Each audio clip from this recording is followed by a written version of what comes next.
Sasa unaonaje wewe by the way?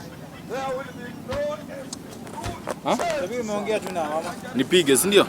Mimi unajua mimi nimenunua nyanya hivi bana, unaona? Kufika kwa nyumba bana hakuna mtu. Ameenda mpaka na mtoto bana.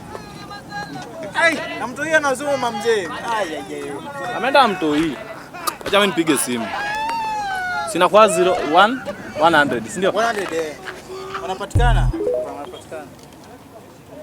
Sasa shiki. Face 1. Ameshika.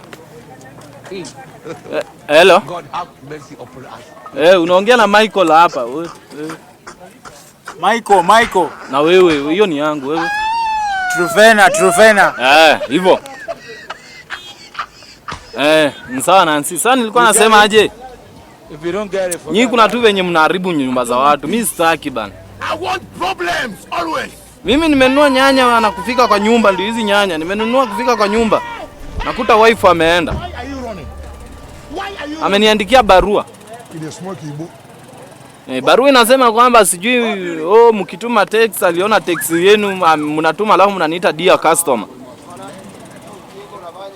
Kupiga simu pia mnikiwapigia mnaniita dear customer. That the word dear imeleta shida. Hamwezi ita tu mtu jina yake kama Michael hivyo muache kuita watu madia.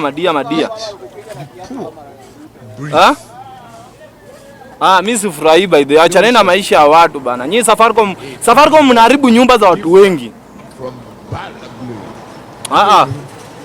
Shughulikeni na maisha yenu. Kama if you can't call me my name, achana na mimi. Waambie hata wewe, waambie hao watu wako na ujinga.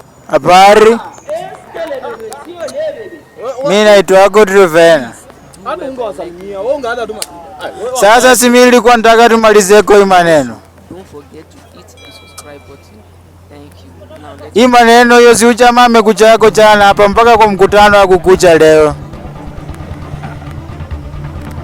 Sasa unajua mpaka wamemkata mpaka ile sasa ya kuja kukosa kukucha chama. Meeting. Sawa. Muache kuita watu madia.